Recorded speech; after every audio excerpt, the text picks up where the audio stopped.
All right, team, welcome back. It's week 8, nutritional program with me, Coach Chicken Legs. Let's begin. So, team, you should now have a better understanding of how much alcohol you ingest in a week and what it does. You should have a better understanding of how much caffeine you drink in a day and a week and what it does. You should have been practicing one habit that a healthy person may do every day of the 5 habits that you chose, as well as all the other things that are on your checklist you should be now completing close to, if not 90% of the time. So team, as I discussed last week, this is around about the time where people's motivation drops off.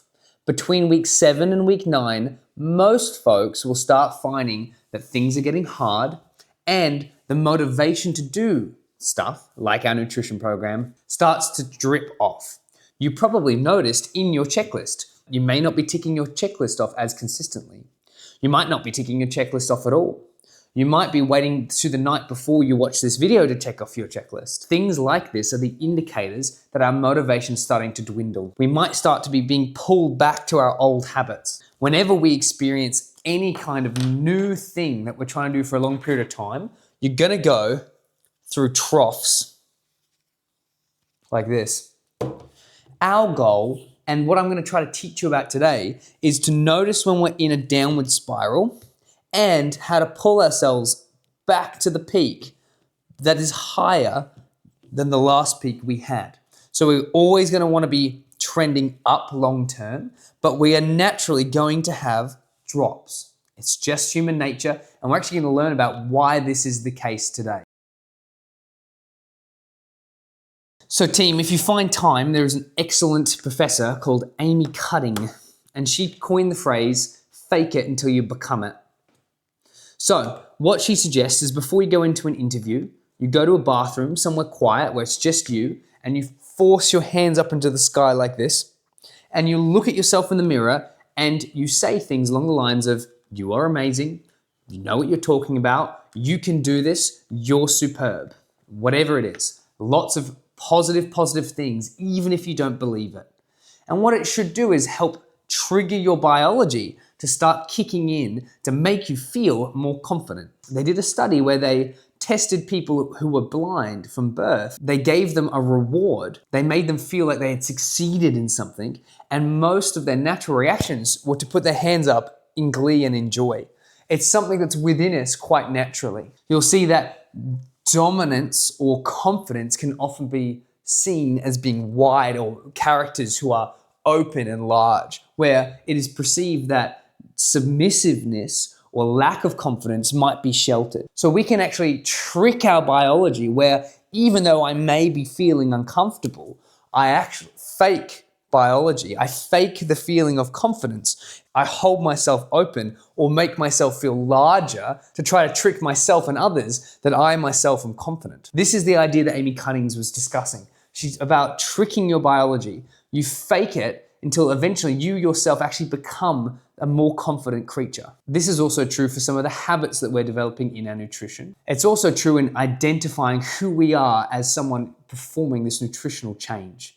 If we keep pretending and telling people that we're good with our nutrition, convince people and tell people that we're doing our nutrition and we're doing very well and we're staying honest with our checklist and we're doing all the right things. If you keep projecting that out and then try to follow up with it, eventually you will become someone who's doing all those things. If you keep saying to yourself and others that I'm going to lose 30 kilos, and you keep chipping away at that goal in the back end, even if you feel like you're a fraud or you get imposter syndrome, eventually you will lose that 30 kilos and you will have become the thing that you said you were going to become.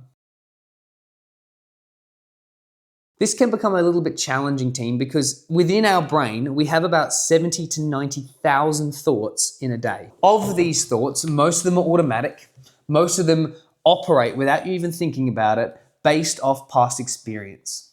We only get about 1,000 a day of original thoughts that we can use to try to shift how we behave towards things. For example, my 70 to 90,000 steps a day make me flinch when I hear a rustle in the bushes because I might think it's a snake. Then I have a moment of clarity where I look and it was nothing at all. It was just the wind.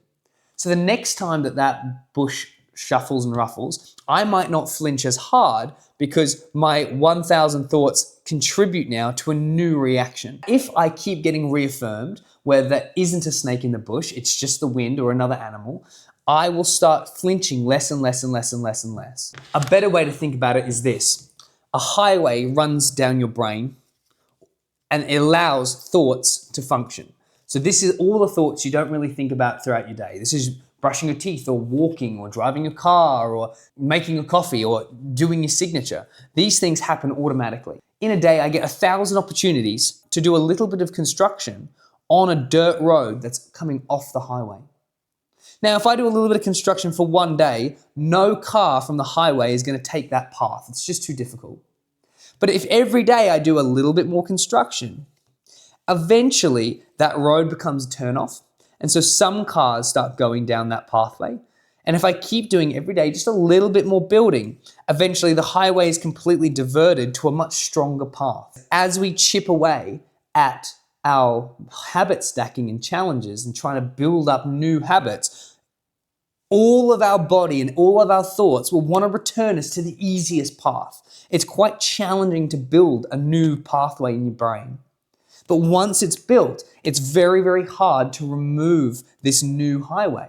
So that's why when people finally hit their goals, they become so used to doing the work that helps them stay fit, they find it challenging to return to old habits that may potentially put them back in the unfit position they were previously. We see this in nature.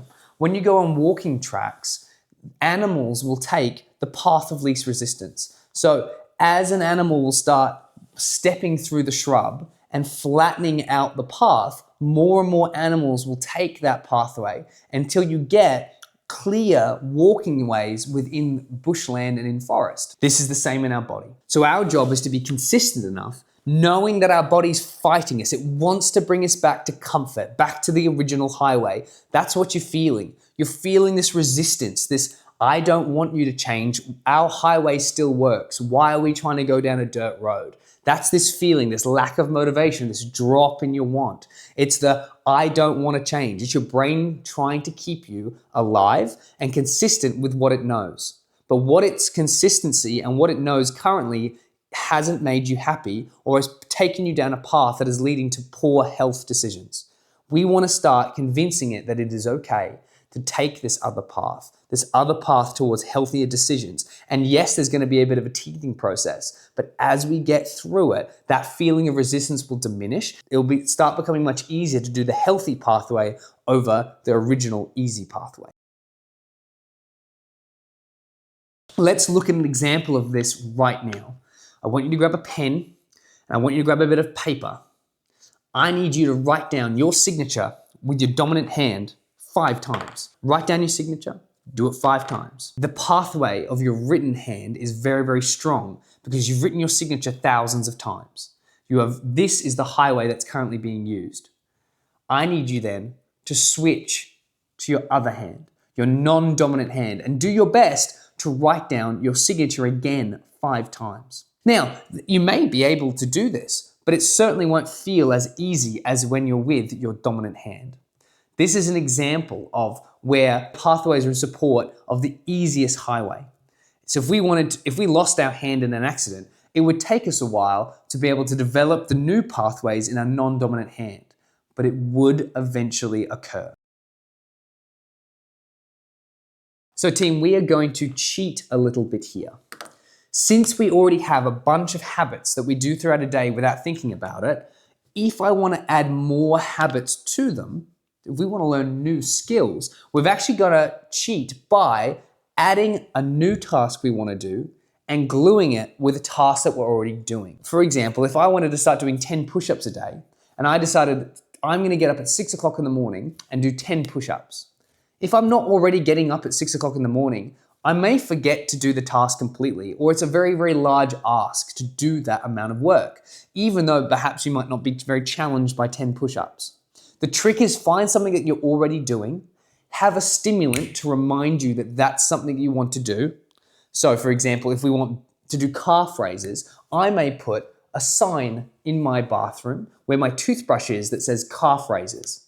So I know whenever I'm brushing my teeth, I see that sign, I get the trigger, and I do calf raises as I'm brushing my teeth. Over time, I will start associating brushing my teeth with calf raises. That's using habits to stack on habits. If I watch a show at night and I want to lose weight, I might start associating that television show with walking or with riding a bike. So I might buy a stationary bike or buy a stationary treadmill and put it in front of the television. And when that show is on, my alarm goes off on my phone. Let's say it's a 7 o'clock show. My 7 o'clock alarm goes off and I start either walking or lightly pedaling for the length of that film or the length of that show.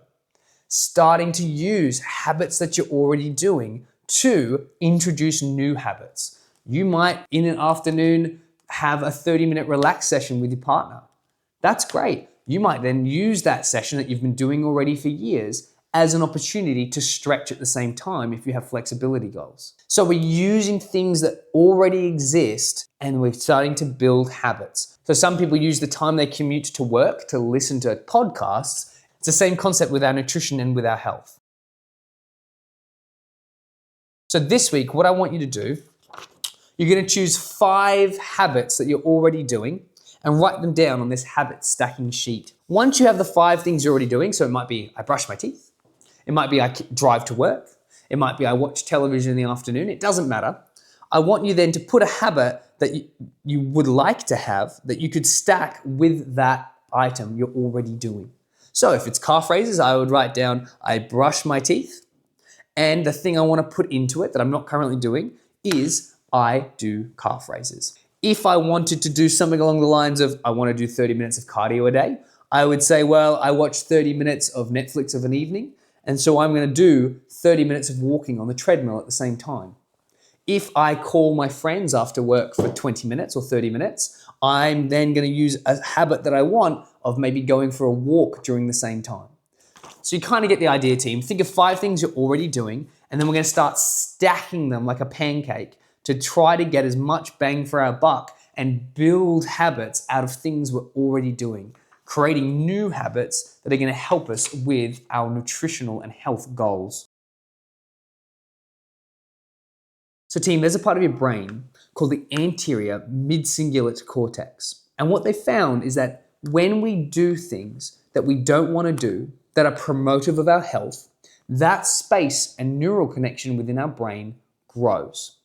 It makes it easier for the next time there's something you don't want to do, it makes it easier for you to do those tasks. As well as this, they found that that space within the brain shrinks every time that there's something we know we need to do, but we choose not to do it. So when they do biopsies on people who are heavier, they find that this part of the brain is quite small.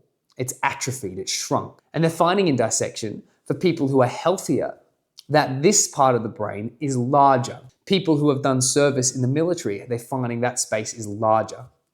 They find that people who have kept their fitness and health up for the majority of their life, they find that this space is larger. So why is this relevant? Because it means that every time we choose to not do the thing we know we need to do, despite us not wanting to do it, it becomes more difficult the next time we try to do a thing we don't like.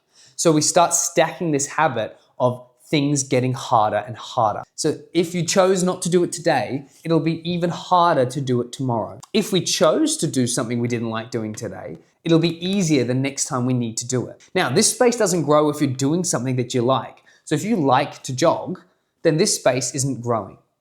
However, if you really, really don't like to jog or to walk, although it may be good for you, this space will either shrink or grow every time you do that task. Okay.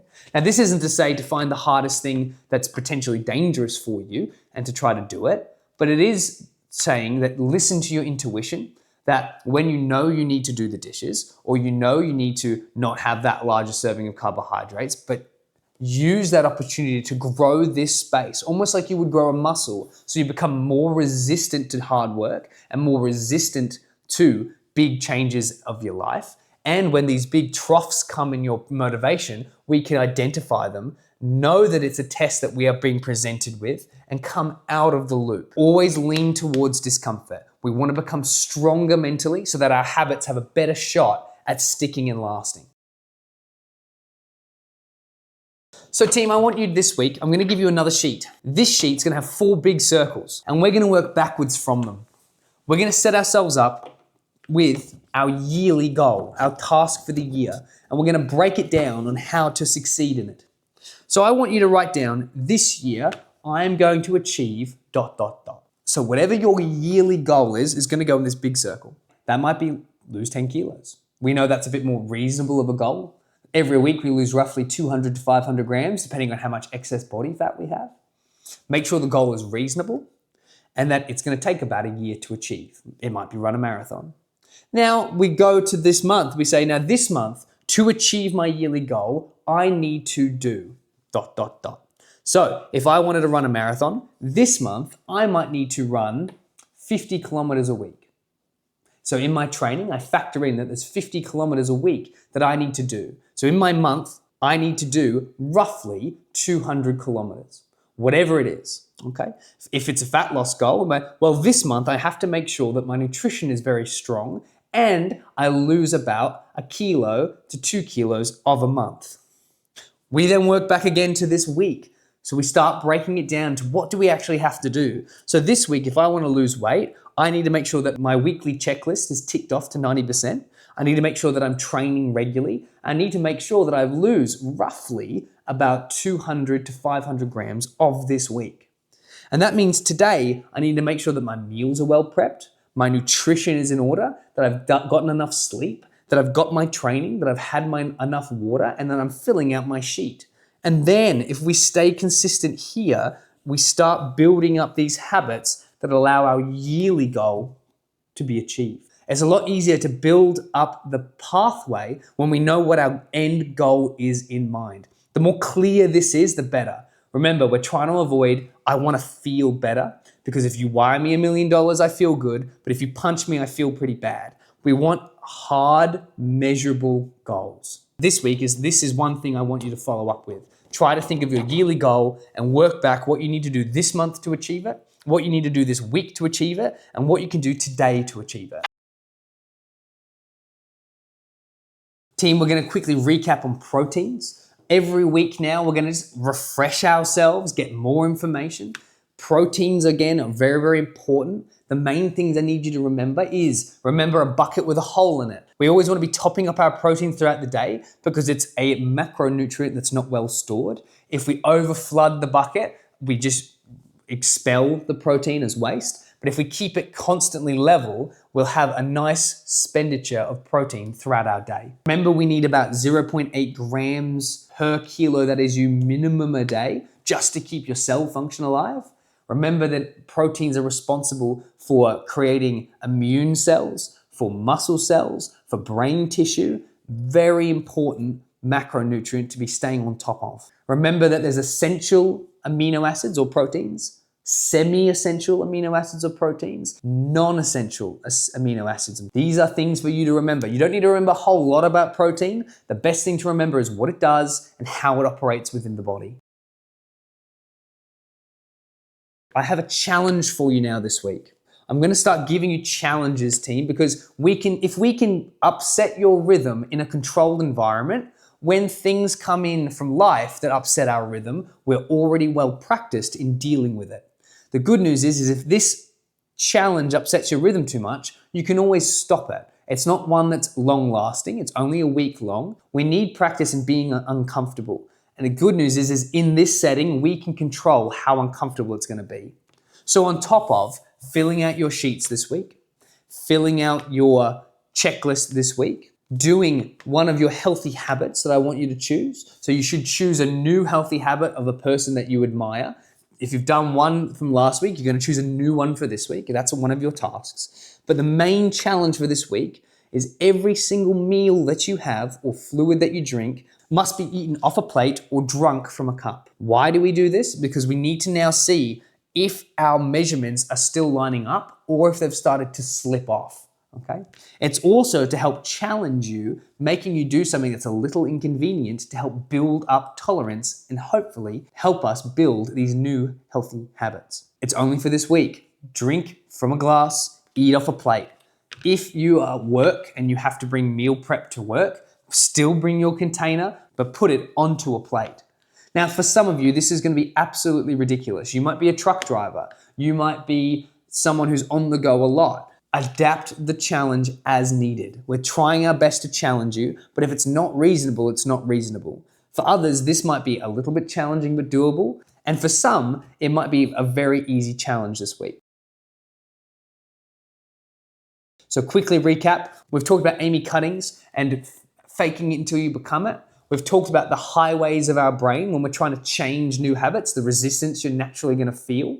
We've talked about habit stacking, using those highways to help build new habit. We've talked about the anterior mid-cingulate cortex, about how we can build resistance in our brain, almost like we would strengthen a muscle. We've talked about your 4 circles, about how to build goals that are year long and how to dissect them. We've refreshed ourselves on proteins, that's very, very important.